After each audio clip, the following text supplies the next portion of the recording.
Hey, aloha, love tribe. Welcome to Bitcoin for Peace. I have somebody here with me who has spent the better part of 4 decades advocating for women and women's rights all over the world. This is Mercedes Juarez. Thank you so much for being here, Mercedes.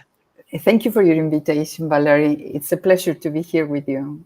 It is. Yeah. I'm so glad to finally get to have this one-on-one with you. Daniel has been on me for the last year or probably more. He's like, "You need to talk to my mom." And I'm like, "Okay." So I know our paths have crossed in a couple other areas on some spaces, and I got to Yes. interview you guys before you had done the retreat, and it's just such an honor to have you here. Can you Thank you. let everybody here know like what you've been doing, who you are, how your background Okay. came from women's work, and obviously now you're integrating Bitcoin into the women's work that you're doing. Yes. Well, my background is from the development industry. Is precisely probably summarizing what Saifdin Amus could call in the Fiat Standard the misery industry. There, you can find a lot of well-intended people that I tend to identify with the Bitcoiners, some that are trying to go into this kind of the general known as development world.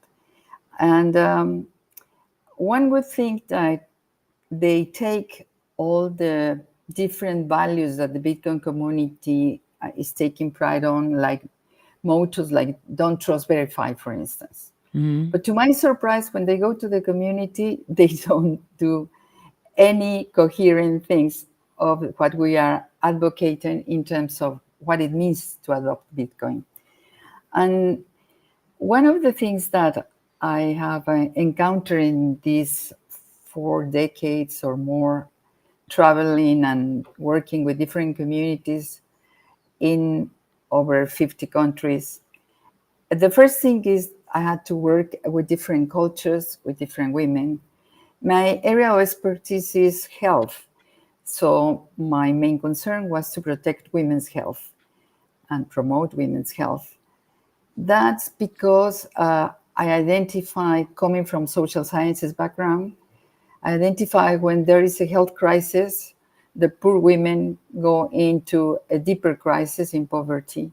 Mhm. And then there's no way that they regain even the same level of poverty they were in. Not to talk when they die, that can also be the case. The man who is left as widow with these children, it's just almost impossible that he is able to take the children ahead on his own. Mhm. And I'm contextualizing this the vulnerable population. So this has made me think that my experience could contribute with all this agenda that we are seeing nowadays in Bitcoiners, trying to assist some unbanked population.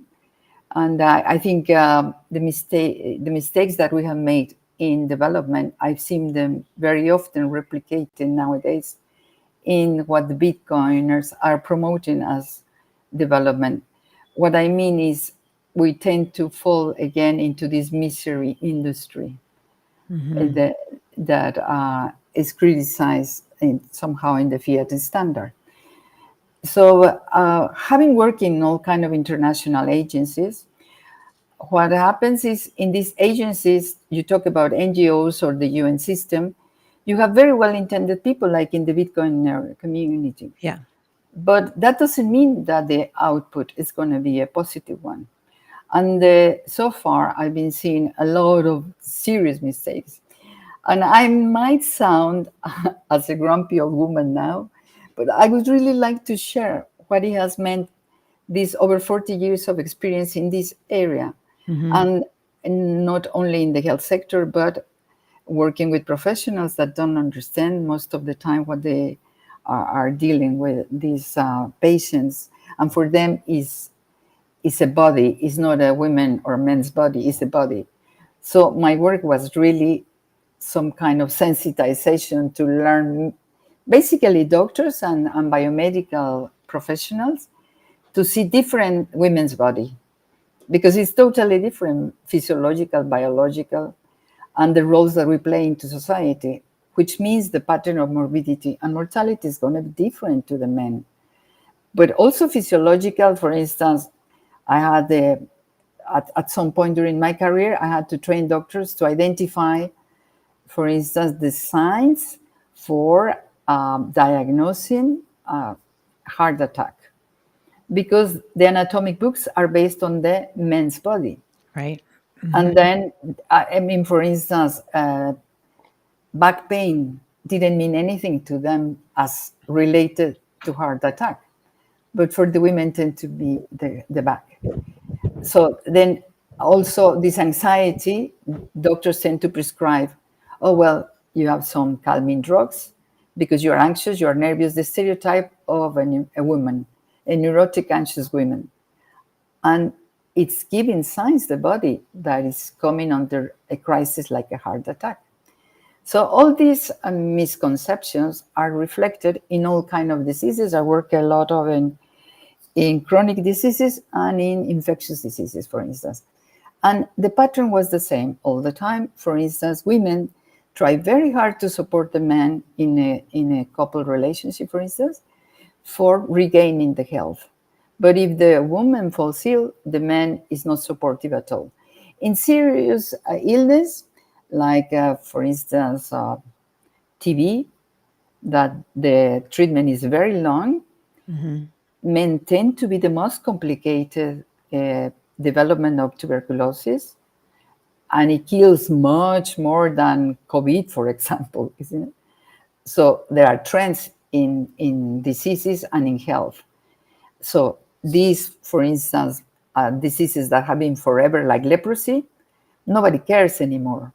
But women are suffering that, and very specific situations just because they are women, just because the treatment is designed for men, or just because culturally society treats differently the men and the women who are ill. So these minor things happen in situations like domestic violence. I had a very hard time to convince my male doctors colleagues to include, for instance, in some countries, as indicator domestic violence. And the main reason they gave me, it was a very solid one. Well, we report when diseases are decreasing, because that's the success story. So TB, malaria has decreased in such percent due to our intervention as biomedical field. But then when it's domestic violence, it was the opposite, because you report the increasing number of women who are reporting domestic violence. To start with, domestic violence reflects a lot of problems because, for instance, in poverty, the men want sex, but they don't want the women to get pregnant because it's a burden, it's another child to feed. So they resort to being violent with their partner. And the doctors, when they receive this woman completely abused, they say, well, I'm a gynecologist. I don't deal with all the other. So they see the beat of the body, even if the pregnancy is in danger, they don't act, or they cannot even act, because in the system there's nothing for these abused women. There's one area of pregnancy, but that's it.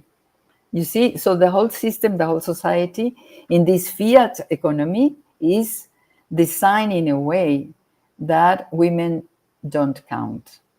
And when we talk about the global south, I'm talking about all different groups of women. We all go to the market, we might buy different things. Upper class women are more resourceful, can buy more things, but the poor women are left on their own. But all of them are under this cultural dynamic where you have to please, where you have to be always presentable, where you are approved by the man to become someone, and you are depending on that man. In the South Global, this is the prevalent domain. So another problem I see in the Bitcoin community is we are portraying an image of a distorted woman, TV presenters, for instance, or models that go and say, adopt Bitcoin. These very fancy girls that are completely far away from what is the reality of our women, at least for Latin America. but Mhm. having worked in Southeast Asia, for India, Bangladesh, nothing to tell.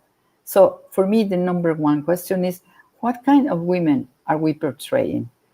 And are we using the women's body just to say, oh, adopt Bitcoin? This is a new story. And now you are convinced that you have to use Bitcoin. But that's a TV presenter, it's a show, or is to put something on the social media, but it doesn't evolve further because we are not thinking strategically, and that's my main concern. Throughout my history, I was a Marxist, very solid, convinced Marxist, because I come from a very, very poor background. A Uh, Marxist, you said. yes, Okay. yes, Marxist because I come from a very poor background and I managed by different situations to reach primary school, then secondary school, and I made it to the university, which in Mexico, where I was born, is very unlikely that you can make it if you come from where I came. My grandmother was an indigenous woman, barefoot, who hardly spoke Spanish because she spoke the dialect Nahuatl. So then, in this context, what I saw and I learned to live among them, the indigenous people, is they don't have the way to decodify the dominant culture. Unbanked women and unbanked population are unbanked, not because the banks are not there, it's because they cannot decode the banking system. And of course, sometimes they don't fill in all the requirements demanded by the banks. But basically, they don't know how to administer the money or how to save their money. So Bitcoin is the opportunity in history for them to come and belong to the financial world and make use of these resources and be, as all we want to be, independent, self-sustainable. They want it as well, but the means are not available to them. Let's talk about, because I want to come back to when we were on a Spaces about a month or so ago. It was a women's Yes. Spaces, and we were talking about, um, escaping domestic violence using Bitcoin. So a couple things. I would love if you could maybe share a story of how, you've encountered women who are working and they're utilizing Bitcoin as a savings tool so that perhaps they could leave a situation that is abusive, that's hurting them, that possibly they can start a new life. And then we're going to do a second question just about what are, some ways that, you're supporting women on the ground, like in groups or in the projects that you're working on, so that we can help support you, obviously, with your work. So Yeah. I would love the audience to understand, like, okay, great, now you have Bitcoin, how is that going to help you get out of a domestic violence situation, and what would be an example of that? Yes. Well, I'm going to talk to you in I'm going to say in the future to come, because what we are doing now is working. We are working at community level here in Yucatan with different groups of women that produce different kind of products. For instance, they are in the textile industry. They need hammocks. They provide all kind of products resulting from honeybees that are special here. Only locals with this honey has some properties, some healing properties from the Maya tradition, from centuries it's existed. So they are rescuing back and they are creating all kind of products. Some of them are from the old tradition, like drops for the eyes, but nowadays they are creating creams, for instance, or soaps with this honey. And if others, for instance, are growing their own food. They have eco-friendly practices, rescuing the Maya practices. So all this is to say that we intervene strategically. We choose communities that have something to offer, that they are already producing, because we don't believe that circular economy is just you introduce and you give Bitcoin and they start to pay teachers and they start to, and what is going to happen when these Bitcoiners externally are not introducing Bitcoins in that community? Mm-hmm. So where is the sustainability of that? And that's exactly the misery industry. We call it donor driven. We have a term for that. Donor driven is when you want to see something and you artificially create something. I can come from Eastern Europe. I can come from American Evangelist Church, and then I create my NGO, and then I introduce Bitcoin. Not necessarily is going to be the result positive, because what's going to happen when you are not there? When you find a better job, or some girls I've seen that they are offered a better job with another Bitcoin company, in no time they reaccommodate themselves. So I think the Bitcoin community has to examine also a set of values. It's not only about personal gaining and self-promotion. It's Mhm. about how are you there to take this historical opportunity to advance other population that has been very vulnerable, at least for the global south. That's essential. Maybe you don't feel it in the northern economies. I think you do, but in a different way. Yeah. Because sometimes the government subsidizes artificially these vulnerable groups. But in the global south, the government is absent totally. So then poor people have to find their own solutions. And in this case, uh, for me, talking about women is you have to identify all the hats that we normally use as women. One of them is the finances, but maybe most important is being a mother. And Mhm. they think about money just because they are mothers and they want to feed their children, but it's money in itself is not the essence, you see. That's the main difference that I see from the feminist point of view. Men and women have different social roles, and because of their social roles, their needs and priorities are going to be different. So women, and I did a long, long time projects that were reinforcing men, and when they were able to be more productive, to have better income, they used that extra money not for the families, but to drink with the friends, to go and have fun, or to do something for themselves. When you support women, they usually tend to use that for the family, for their children. So that's a different story. The output is going to be totally different. So women, in the long term, what I see with Bitcoin, it's very clearly that they can become independent just because Bitcoin, because its proper characteristics, you don't need physically to deposit in someone else's hands. You Mhm. can use it yourself. That in itself, if you are in an abusive relationship, is an incredible freedom, because you can walk out of this relationship without the fear how will you survive economically, alone or with your children. And let me ask you this. So because obviously, I had another interview with somebody about domestic violence a couple months ago, and I had Yeah. to take the interview down because she was threatened for telling her story.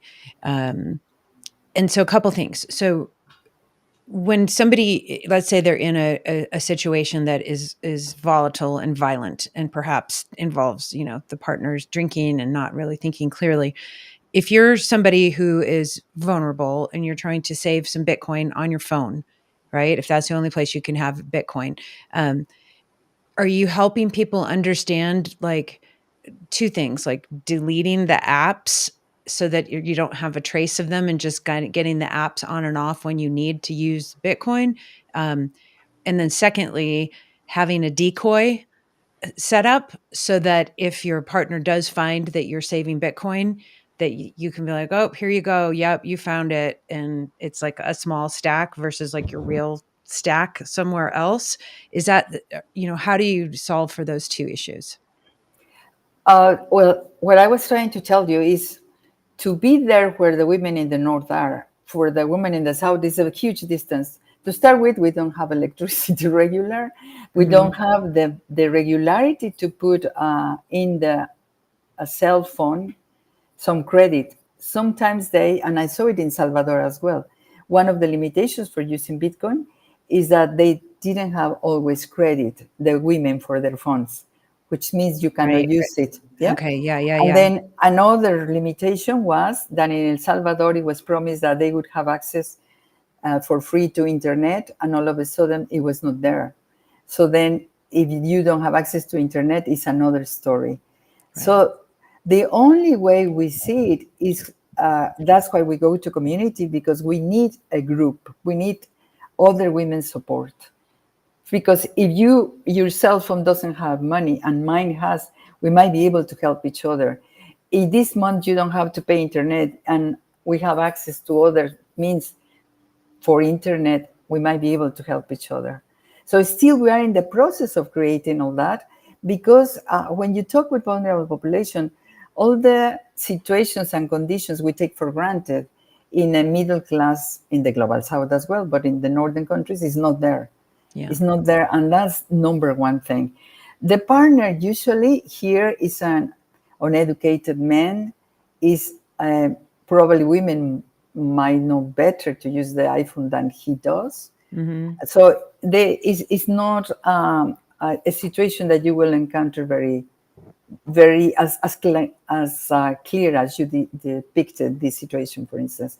But if the women is so advanced that it has been able to keep some, say, bitcoins, she will need another kind of protection in the Mexican context.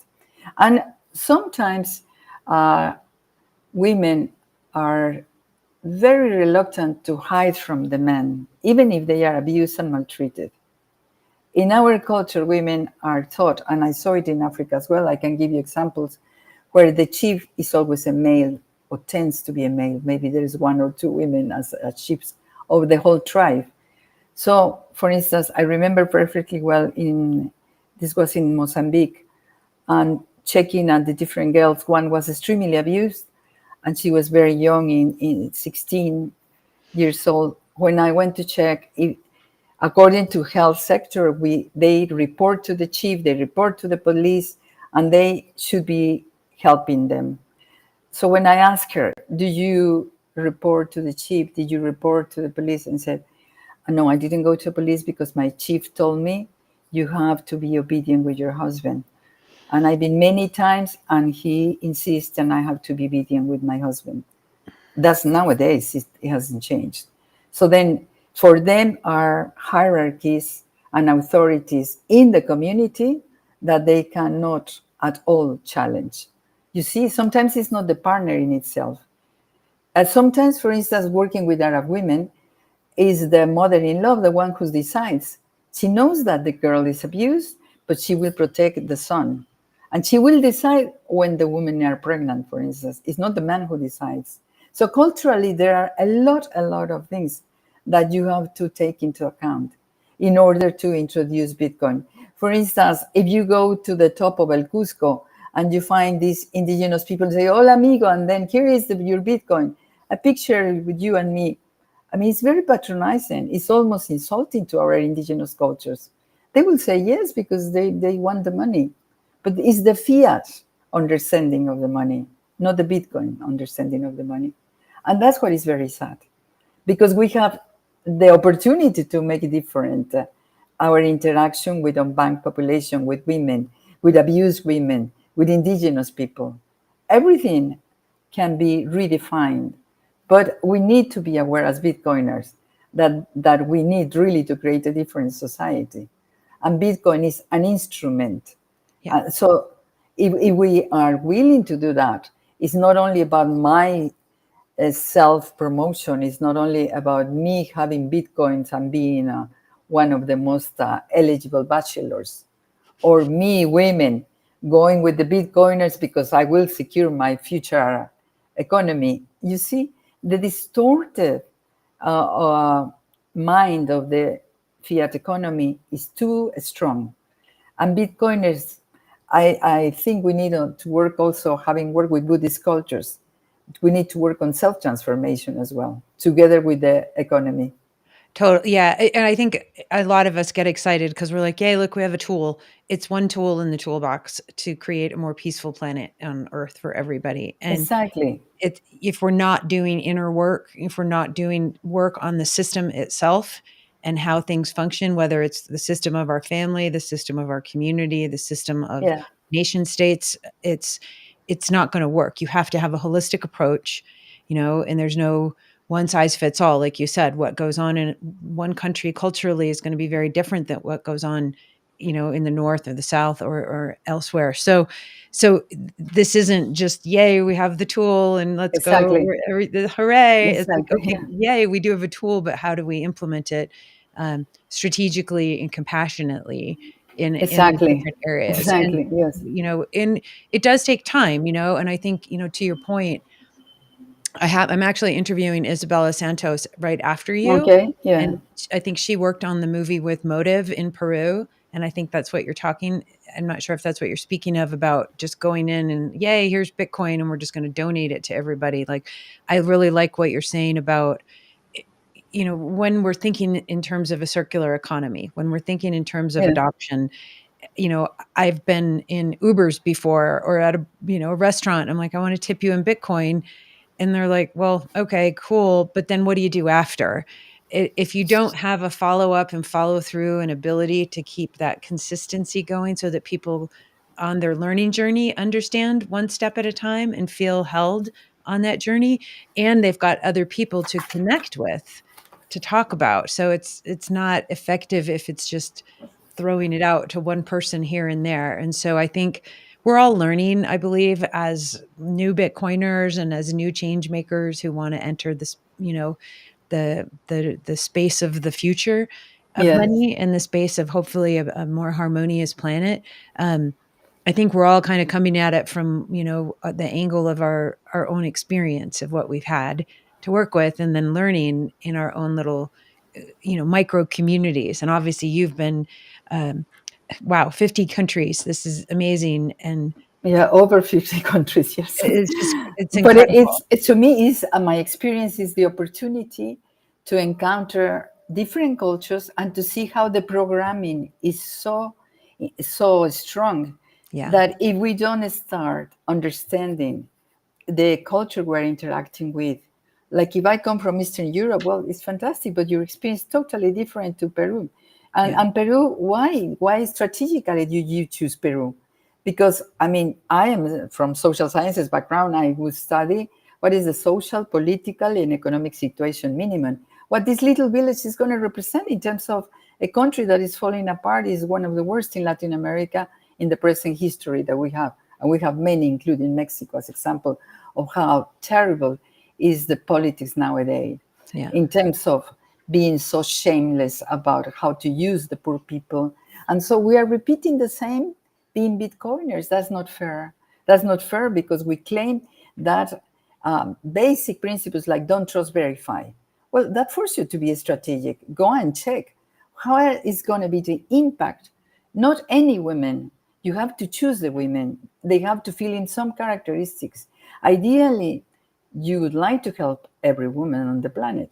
But within that, I see some women that have more resources. So I will opt for the ones who are less privileged and more marginalized. Once I choose them, I will choose the ones that are productive, that are trying very hard, because I don't want to create dependency. I mean, in Mm. this very, I mean, it's incredible, because in this misery industry jargon, still Mhm. we recognize, like Lao Tzu, what he said: give a man a fish and you feed him a day. Teach him how to fish and you feed him for a life. Yeah. We all know that. But at the end, it's easier to give the fish and then take the picture and put it in the social media. And then there we are with the man sorting out poverty. Or even worse, using poor people for marketing ourselves. Hmm. And I think there's a tendency now, because all these Bitcoin companies are hiring all these very beautiful girls, which is fantastic that they are ambassadors of Bitcoin. But the problem is if they don't think carefully how they are used to promote an image. Because that beautiful woman is not at all related to the prevailing physical concrete woman we have in the communities. It doesn't have to, but at least to identify culturally would be essential, and not arriving like, do you prepare tacos, and take the picture? And I mean, it's just so insulting to our own culture. And that doesn't give a good example to the fiat a way of doing things traditionally. I don't see the difference, you see? The difference is even worse, because it portrays that it's different because it comes from the Bitcoiners. It's not enough. That's what I'm thinking. So the second question you ask is ways to support women in the ground. What we had found is that it's important for the women these strategically chosen women that are productive, that they have been educated since 30 years ago how to rescue back the traditional practices in the Maya culture, that they have a lot of things to be proud of themselves in terms of how they produce beautiful garments, delicious honey, or wonderful creams for the skin, whatever. What you see is that these women are ready because they know what it is financially to be productive. They know the value of the money. Now they need the means to save that money and to administer their own money. And this is a different story because it's a woman that is educated financially indirectly. But now we have to teach her a different language of finances. So educating financially these women is based on their daily life. It's not artificially created. It's not introducing something. But what is crucial is we're going to try to give access for their products in a place where all the people buy and the tourists come. So we are creating a center, a Bitcoin Casa in Central Merida, with many rooms where they can come and offer what they produce. And for us, that is really supporting because to start with, we're avoiding intermediaries Yeah. because these women nowadays, for instance, is very sad. I'm working now with women that produce textiles and garments, very beautiful things. They stop because they said now there are so many intermediaries. We only rescue back what we pay for the, for instance, for the thread of for the items we use to produce the garment, but there's no income for them. So we want to avoid intermediaries so that they can be paid directly for what they produce. And for us, that's something that will give them a different opportunity in financial terms. And so let's talk about this bazaar, this casa. Is it up and running yet? Not yet. We figure out that we'll start in a couple of months. In We a are couple of months. transforming. Yes, it's in the center of Merida. We are now redesigning the space so that different people have different access to offer different things. Yeah. Amazing. And they're all women who are producers and creating something, and then they're also Yeah. gonna accept Bitcoin, and obviously, if they wanna accept fiat, they can would they accept fiat too or just Bitcoin? No, for the time being, we are making an arrangement. It still is in process. Daniel is making an agreement with different companies. For instance, we plan to have a machine there that people can exchange their Bitcoin if they want. But that means they can all receive Bitcoin because they can exchange it to Mexican pesos there on the spot. But And we want to educate people to receive Bitcoin. so is this space gonna be like a place where you're having different meetups and financial literacy Yes, opportunities for yeah. people to come and Yeah, learn the and idea the idea is also it's kind of a cultural hub where okay, people come in from outside. We also have expats here, so maybe these people would like to come. Well, Daniel has done a couple of events where the expats living here that are Bitcoiners. We okay, met with a company also that is working in Cancun. Different people like generate knowledge and circulate information. Yes, mhm, we are intending to have it as a center of information and exchange, and also people come and meet up and exchange different perspectives. And also, we think that if people from the community are there, they will benefit of this education slowly, and they will see because they don't see it now that it's a real community. You see, and then that might inspire them to feel more secure in terms of adopting Bitcoin. yeah, I think it's super important. Do you know Lynn B, she's in Mexico, I think she's in Mexico City, and that she's got, I think she just started a podcast, Building with Bitcoin. She's a finance superwoman. I wanna connect you guys if you don't know her already, but, uh, Lynn, she I think I know Lynn. Yes, you know Lynn? Yeah. yeah, she stayed here at the house. Yeah, she came Oh, here cool. when we organized this. Daniel organized this CISAL meeting for Bitcoin, and she Okay. came. Yeah, she's a lovely, lovely girl. I mean, she's doing a fantastic job. Yeah, she's Yes, amazing. yes, My mind is always thinking in terms of, like, little how are we building community in are different areas, right? And so there are some places, there's Bitcoin Park, there's Bitcoin Commons. Denver is starting to build a space, but they're more just like, Bitcoin focused workspaces. But another place that's up in New York City is called Pub Key, and Okay. so it's a bar and restaurant, and they have tons and tons and tons of meetups and workshops and hands-on stuff and talking about Bitcoin.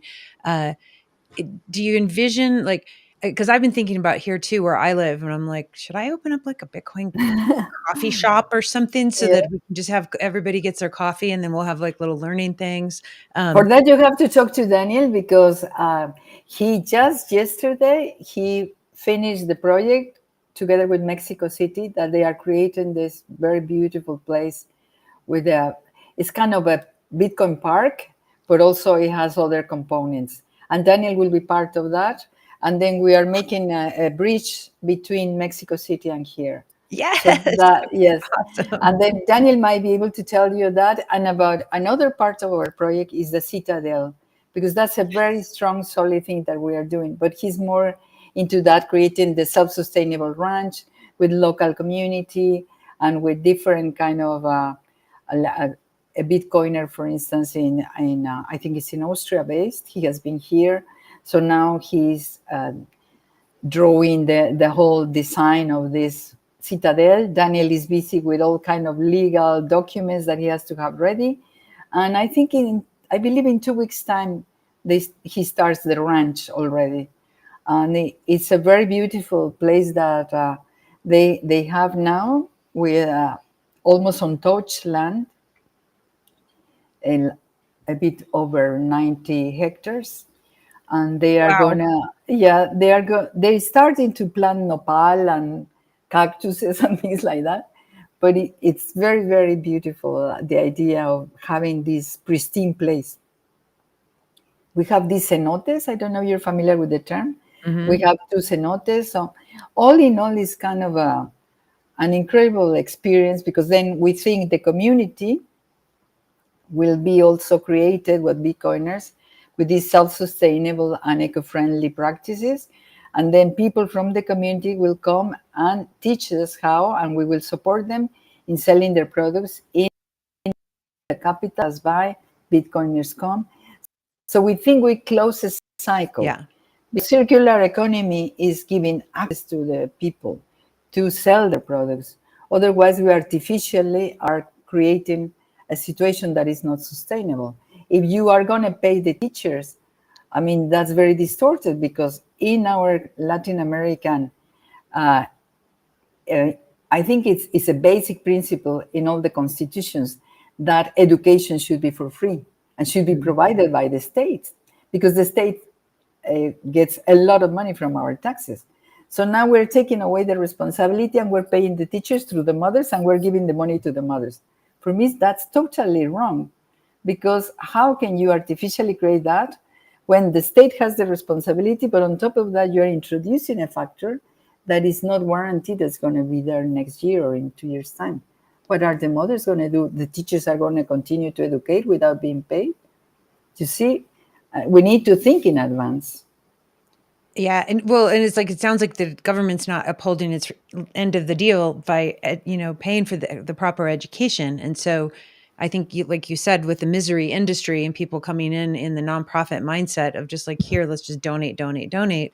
It's like, Exactly. no, you want to teach people No, to produce value that is exactly. exchangeable in the marketplace in a way that is sustainable. Because you're right, there's a lot of studies done where it's like, cool, let's just drop some money in XYZ location on Yeah, planet Earth. And then once that money is gone, there's no sustainable opportunity for those communities or the individuals to flourish in a long term. exactly. And if you give me individually, they are wonderful beings. Of The course. ones who are intervening are well intended, and the a shoemaker that is a widow, yes, I feel sorry for him. But there are thousands of that in Latin America. In Peru, for sure, but throughout Latin America, there are widows that are in extreme poverty. I have worked in Bolivia, for instance. The indigenous people are very often, because the women die in labor. Hmm. So then, and I mean, with the medical information we have now, women shouldn't be dying. of delivery. But Yeah. in most of our indigenous community throughout Latin America, they die. So then, of course, there are many men widows, and we need to help them, but we need to be strategic to do it. It's not that I am Catholic and I want them to become Catholics and then I go and preach them. It's okay, I'm well intended, but it's not sustainable and might not be the best for the community, you see. And so with this and this understanding, how are you helping people, like, in the Bitcoin community start to understand, like, getting out of that space? Are you doing anything to kinda help us, or do you Well, want to? Can I help you help us? I've been attending the gatherings, like I did the last one when I met you in El Salvador. Mhm. For instance, I think those are beautiful opportunities because people are very happy and you feel the community of the Bitcoiners. I think it's a wonderful opportunity just to tell your story and what you're doing. But what I find difficult in terms of the Bitcoiners, some of them are very arrogant. And it's rightly so because, I mean, they are so clever, so gifted in terms of understanding this highly sophisticated mathematical model that I hardly can grasp the basics. Thanks God I have a son because he's very patient and decodes all the basic things for me. But I mean, my generation doesn't have a chance to be to become Bitcoiners, just because we cannot grasp basic things in terms of technology. So for But the poor do we people, need it's to the though? Like, same. that's the question too, like, I don't care how the SWIFT network or the ACH or any of Yes, I couldn't care less. All I care is that I yes, got to buy some groceries today or whatever. yes. Like, Yeah, I'm you're right. like Yeah, 90% of us couldn't care less about cryptography or SHA-250. yes. Nobody Yeah, cares. but the minimum you need to know how to function the wallet, to operate the wallet, Yeah. or Yeah. and that in itself might be very difficult for people in my generation because we are not digital. But anyway, having said that, what I think is important is people in the Bitcoin community are very talented, very, Yeah. very bright boys.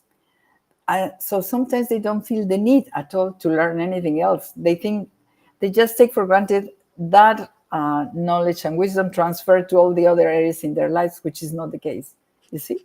And Yeah. then on top of that, the predominant population is male. Yeah. And they are very conscious that they are males because they have the upper hand in our society. They have been educated to have the upper hand in our society. Why should they share with women something? They don't have to. And if the women arrive there as, okay, look at me, how beautiful I am, and take pictures of me, well, this we're lost because there's no another a presence of women. And the ones I try to link with, for instance, within Mexico, I must say, uh, the programmers, well, they are programmers. And to my surprise, I encountered the same jealousy between women than with other women because they don't work spiritually, they don't work on self transformation. And we Mhm. need, for instance, from the Marxist point of view, what I learned is the economic structure is determinant in everything else. And I was not an orthodox Marxist. I was a Gramscian Marxist, which Gramsci put emphasis on, like Marx, on the what we call the superstructure in the theory, which means all the net of institutions like family, church, work, education, all of them program you in a way that you function according to the economic system. So if we Mhm. don't work on that, we don't on program this way of thinking, we don't perceive that. And now for me, the essential part is how are we going to educate? How are we going to educate in financial terms? Yeah. Because when I see Paco standing at the top of the pyramids in Cusco, I mean, you say, okay, that's very nice, but you come from India. I've been in that country working for years. You know that ordinary people don't just say, yes, I adopt Bitcoin and that's it. You have to do some work that progressively the awareness of the people grows and the consciousness increases, and then you can propose something. How do you like, Seb Bunny wrote a really great book. I got to interview him recently. Yeah? and he was talking about the family structure and how Yes. the family structure is decimated now in most Yeah. areas uh, because of the fiat system. And a lot of people, of course, we don't understand. We think, oh, it's just people get divorced, both parents have to work, etc. And he talks Yes. a lot about the trauma that comes with being a child who grows up without their parents home after school, or the parents are fighting a lot because of money, or a lot of time obviously folks get divorced because of money. um, Yes. and his book's The Hidden Cost of Money, and excellent book, by the way, everybody should read it. you know when we're talking to new audiences who don't understand technology, who don't understand the financial system, who don't understand finance, etc., but they're victims of the fiat system, right? And these families are victims of the trauma, and sometimes there's emotional violence, there's sometimes physical violence, that can Yeah. come from overstressed, right? When you're just constantly stressed and you're in survival mode. And so Yeah.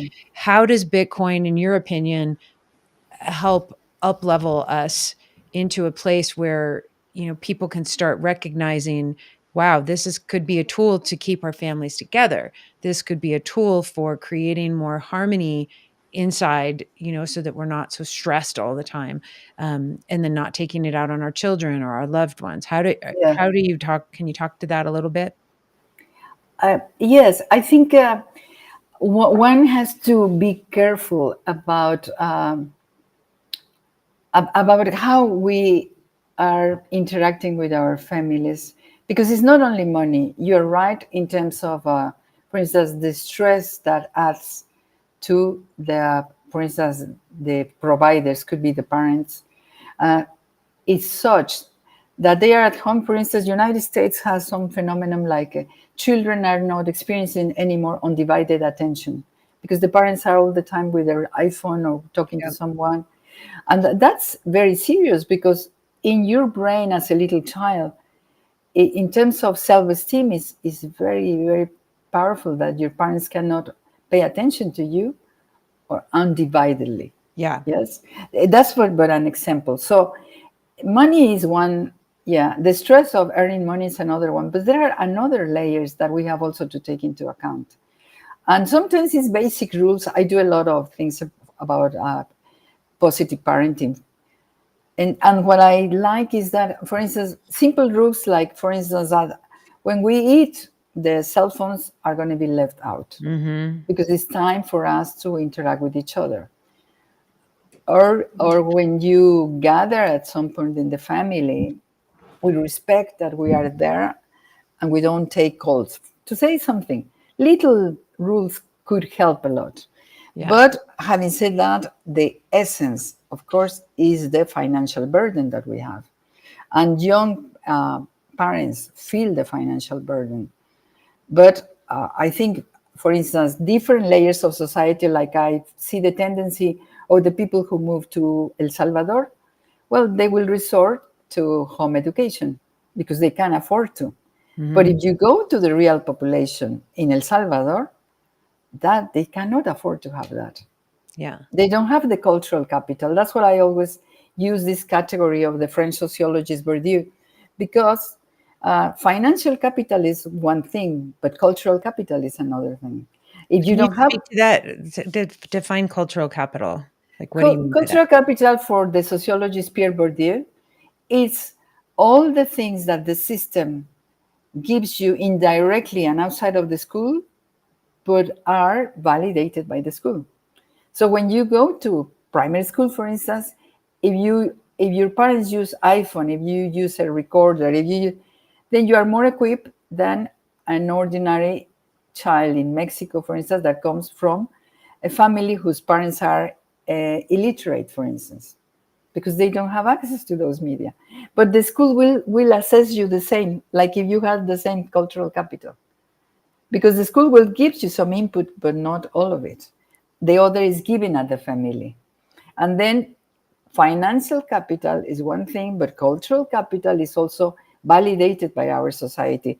If you are a lawyer and if you don't comb your hair in some way and if you are not dressed in some way, Well, you are discriminated against. Here in Mexico happens. If they are dark skinned, if their hairstyle is not according to the trend, they will prefer the upper class kid that has the same degree, because cultural capital is prevalent as well as much as the financial capital. So it Mhm. gives it adds to us, and Bitcoiners think it's only financial capital. It's not. Mhm.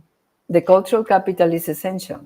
And do you feel like looking forward, 10, 20, 30, 50, 100 years from now, do you feel that Bitcoin could, once people start adopting it and understanding like, wow, this is one of the legs of the table that we need to have, do you think that the cultural capital component is going to shift in a way that's more fair and more It will, evenly?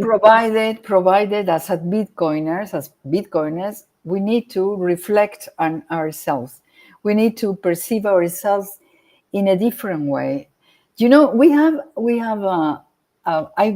belonged for some time.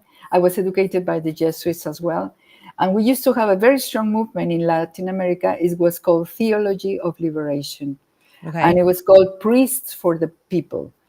And some people were killed, like Monsignor Romero in El Salvador. The airport has his name.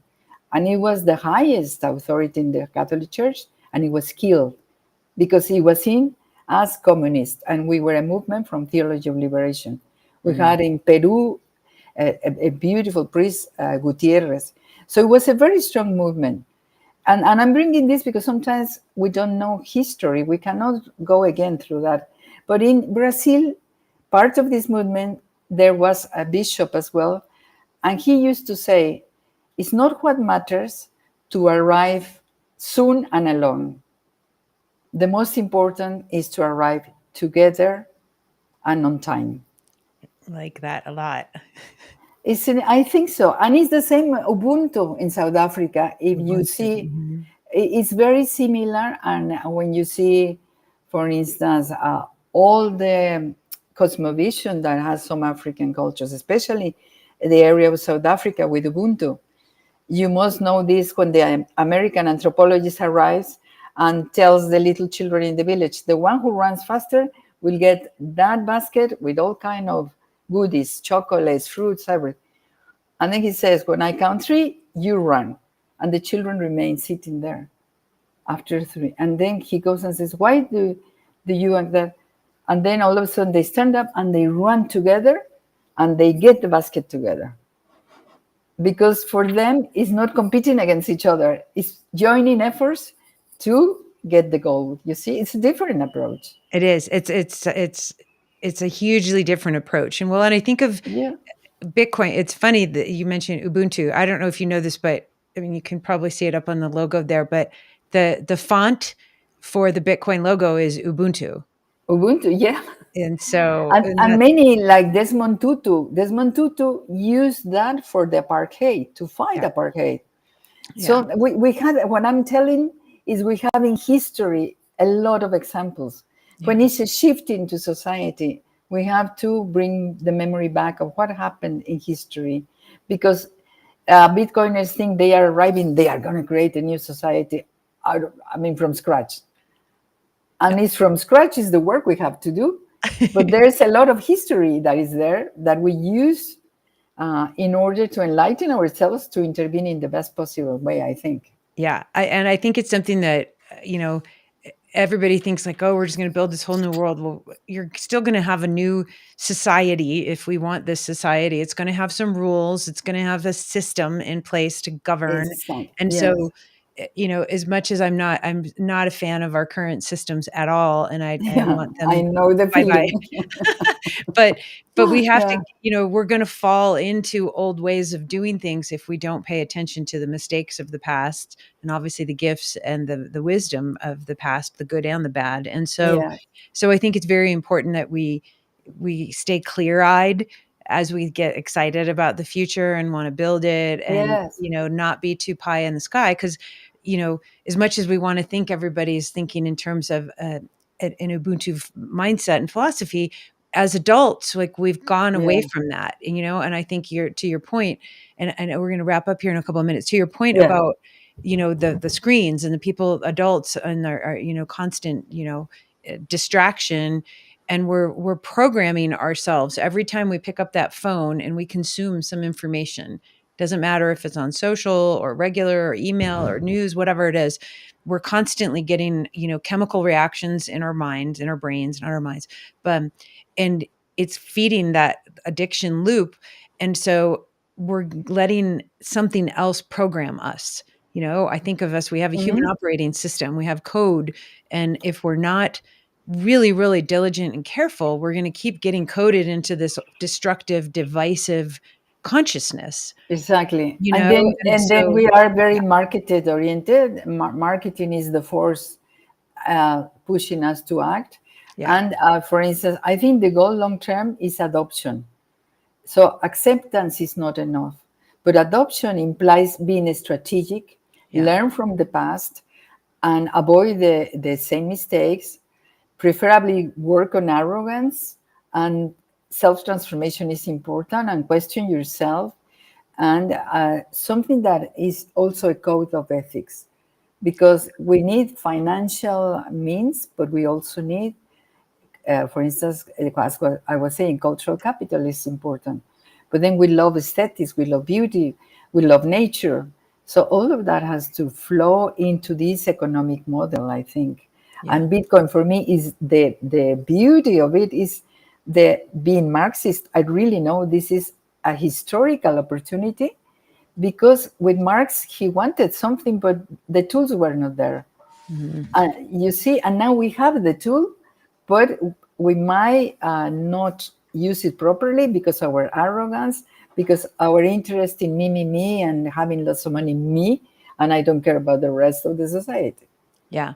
Well, and again, we're programmed in a scarcity mindset, whether Yes, it's, oh, you're not pretty enough, you don't have enough money, you don't have the right car, you don't yeah, have the right status, da da da yeah. da.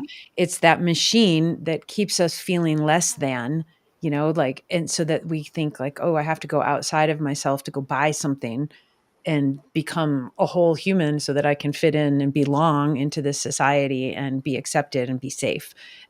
So it feeds upon our survival instincts that It's we have as yes, humans. yeah, It's it does, natural. it does, yes, it Yeah. does. And so, yeah, so this is such a great conversation, and I could go on for hours with you for sure. No, Um, but thank you so much, Valerie. It's been fantastic to Yeah, have the this is chance to talk super, to this you. is amazing. So, okay, so everybody who's listening, and I'm not sure for those of you who are watching if everything came through okay. I know Mercedes said you've been having some power issues because of the Yes, weather that's going on down there in Mexico right now. So hopefully everything came through clearly for everyone watching and listening. But if you guys want to go follow Mercedes on Twitter at UT640, she's got a QR code there that if you guys want to donate and help some of the initiatives that she's doing down in Mexico, or just definitely follow her, that would be amazing, and say hello thank you so and see much. what's going Yes, on. thank you, Valerie. Yeah. Any final words for somebody who maybe is listening and wants to help introduce Bitcoin into their family, their community, into their ecosystem? Well, I think what you were talking about, the family, I think it's important to emphasize the importance of the women's role. Even in some spiritual traditions, they are now, even the Dalai Lama has said, well, they expect some leadership from women that Mm, can lead us to a different society. So I think we have a lot of responsibility, just in practical terms, motherhood, for instance. Our gender role is not only at philosophical level. We encounter every day what is to help a new human being to go through life. yeah. And if we monitor ourselves, if we are less tempted to compete and not so greedy that we want everything for ourselves, I think that would help a lot. For instance, we receive a donation, and all of a sudden the man changes his mind and says, "Oh no!" After months, give me back my donation. And okay, we send it back, but he doesn't reflect the commitments that on his behalf we made in the community. For instance, he just doesn't care. And I thought, well, what kind of Bitcoiner is this man? Because I mean, he changed his mind, but I mean, that's not solid. And we are working with poor people. And when you are interacting with community, things are serious. It's not a Yeah. matter of changing your mind and, oh, sorry. that money, I now it's going to be used differently, because now I have a big show with a big gathering where he can promote himself better, which is I respect a lot that. But then when Bitcoiners do something, they have to be more responsible with their actions, I think, because, and that's what I miss in the Bitcoin community, some kind of spirituality, and that's not religion at all. It's just some code of ethics that guides you, because Yeah. otherwise Bitcoin is going to be the same as any other tool for grabbing money, and that's not the case. Yeah. Bitcoin wants something differently, was designed to, I believe, to bring more social justice. I really believe it. Me too. I agree. And I believe, obviously, this podcast is called Bitcoin for Peace. And I do believe that, in order to have a more peaceful planet, we need to have these tools and we need to use them consciously, That, and with intentionality and love and care. Um, so it's a learning lesson for all of us, I suppose, as we keep going. It's all those two just been beautiful words. yeah, it's just a big experiment, but, like, if we can experiment with love as we make these decisions and choices, I think we're gonna have better outcomes too, and, yeah, we're gonna make mistakes and mess up, but, hopefully we'll keep seeing the light and moving forward together. So, well, I Sure we really, will. really appreciate you, Mercedes, and, hey, Thank if you, you're Valerie. available Saturday morning, we're gonna be doing a pre-Mother's Day Spaces on Twitter, Oh, uh, that's nice. and I'll so if you join you.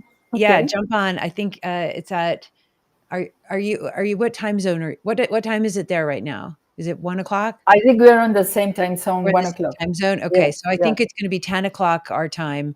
We'll Okay. just hang on for a couple hours and do a spaces and talk about motherhood and Bitcoin and all the fun stuff, That's a and nice idea. just kinda Great. celebrate, how women are in the world in the Bitcoin space. So I'd love to have you there. Perfect. Yay. All right, everybody. Well, thanks again. And please make sure you follow Mercedes on Twitter or X at UT640. And we'll keep rocking the good fight. So thanks again. And we'll talk soon.